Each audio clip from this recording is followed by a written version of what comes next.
bisa menjadi acara rutin kami dari program kerja kami LSK Tentara Pengantin. Tentunya hal ini bisa terselenggara berkat dukungan dan juga binaan dari Direktorat Kursus dan Pelatihan Dirjen Pendidikan Vokasi Kemendikbudristek Republik Indonesia, dan tidak lepas dari campur tangan organisasi profesi pembentuk LSK Tentara Pengantin, yaitu Harbi Melati. Di sini sudah ada ibunda saya tercinta, Ibu Dr. Anda Hajah Suyatmi Harun MM, dan juga forum PLKP yang mana ini membawahi seluruh lembaga khusus dan pelatihan yang ada di Indonesia.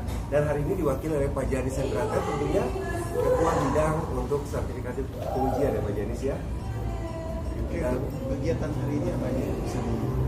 Oke, jadi kegiatan hari ini alhamdulillah tadi kita sudah melaksanakan pembukaan, tentunya yang dibuka oleh Ibu Direktur Kursus dan Pelatihan, Ibu Dr. Anda Hajah Nahdiana MPD, dan tentunya dilanjutkan dengan kehadiran dari Deputi Kementerian Pemberdayaan Perempuan dan juga Perlindungan Anak.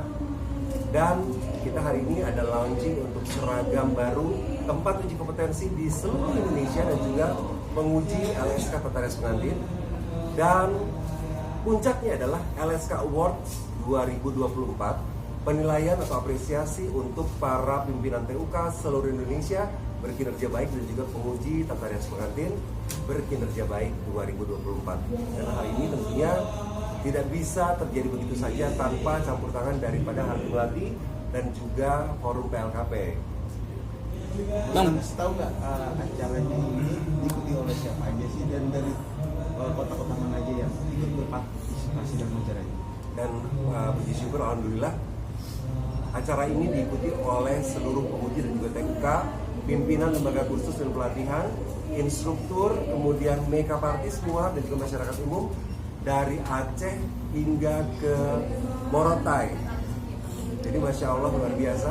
Bisa disampaikan standarisasinya tuh seperti apa sih bentuknya? Jadi standarisasi atau bentuknya pemberian award ini untuk pimpinan TUK tempat uji kompetensi, tentunya kami memberikan penilaian selama kurun waktu 2023 hingga 2024 dengan pelaksanaan uji kompetensi yang terbaik, kemudian pelaporan administrasi yang terbaik, dan juga tentunya dengan peserta ujian reguler atau berbayar mandiri terbanyak.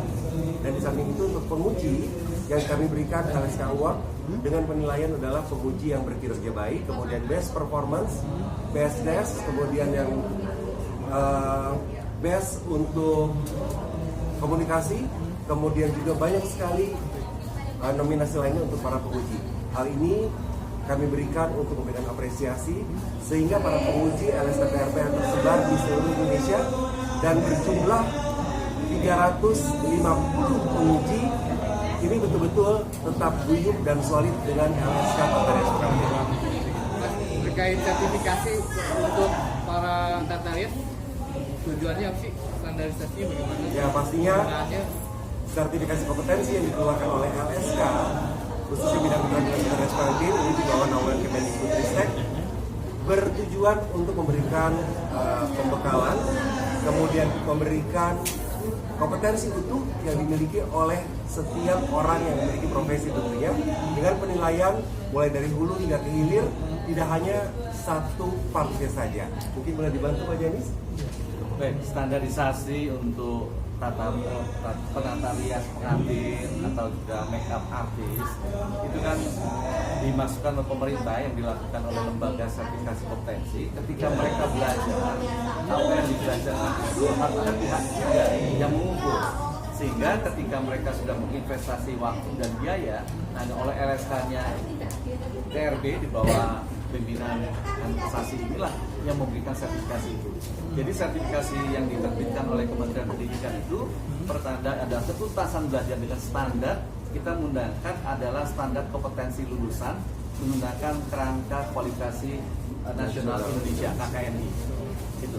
Sehingga nanti kalau misalnya dari Indonesia ujung barat sampai ujung timur itu standarnya sama. Oleh karena itu kami dari organisasi pengelola lembaga kursus dan pelatihan itu mensyaratkan semua peserta didik yang di kursus itu harus dituntaskan belajarnya dan diujikan oleh LSK TRP. Untuk sertifikasi itu ada jenjangnya nggak, umum atau aja? Jenjang yang kita gunakan itu mengikuti Perpres 8 2012, yaitu mengenai KKNI, yaitu adalah kesetaraan. Ketika mereka mengantungi jenjang KKNI itu, mereka boleh disetarakan dengan lulusan dengan pendidikan formal maupun dengan pengalaman kerja lainnya. Ini keistimewaan yang dilakukan sertifikasi oleh LSK. Oleh karena itu kita menggunakan jenjang KKNI. Ini berbeda dengan yang lain. Kalau yang lain hanya okupasi, tapi kita adalah yang utuh yang tadi dikatakan oleh Kakak. Yang sebagai organisasi pembina LSK. Jadi kalau kami dari pengantin, jenjang ini kami sesuaikan dengan gaya Tata pengantin dan dikonvensikan ya. Ya, kalau di Tata pengantin ada makemnya, Lebih keras. ya. Untuk Tata pengantin itu jadi pergaya, ya. Sertifikatnya itu pergaya, gaya pengantin itu ada banyak sekali yang tinggi, jadi bukan tapi gaya, tapi pergaya. Bu, apakah nanti kalau untuk ngikutin ini harus kemana gitu Bu? Kalau pengen ikut uji kompetensi ini harus kemana gitu? Terus apa nanti kalau misalnya itu bakatnya disalurkan gitu Bu? Seperti apa Bu? Pastinya, makanya kan harus ada koordinasi juga, koordinasinya dengan pihak industri, jadi disalurkan ke yang terkait dengan Tata pengantin. Ini udah sering kita adakan MOU. Ya tentunya saya dari LSK Tata pengantin selalu melakukan MOU atau rekognisi SKL terhadap dunia industri, dunia kerja, sehingga pengakuan tentang kompetensi lulusan yang dilaksanakan oleh LSK ini betul-betul bisa dinilai secara utuh. Dan insya Allah di bulan September nanti, kalau Allah mengizinkan, saya akan membuka TUP di Seoul, Korea Selatan. Sekaligus pelaksanaan uji kompetensi untuk gaya tata rias pengantin gaun panjang berkerudung inovasi. Jadi tempat uji kompetensinya bukan hanya di Indonesia, tetapi kita juga ada di luar negeri. Nah ini tata rias pengantin nanti di Seoul. Insya Allah. Untuk siapapun masyarakat umum, tidak hanya penata rias atau perias ataupun makeup artist, semua bisa mengikuti uji kompetensi, langsung mendaftarkan di aplikasi Psikompeten Kemendikbudristek dan bisa mendaftar secara mandiri. Tentunya sertifikat kompetensi ini berlaku seumur hidup, bisa digunakan sebagai alat konversi pada saat kita akan melanjutkan ke jenjang pendidikan yang lebih tinggi, dan tentunya bisa sebagai referensi untuk kita bekerja di industri.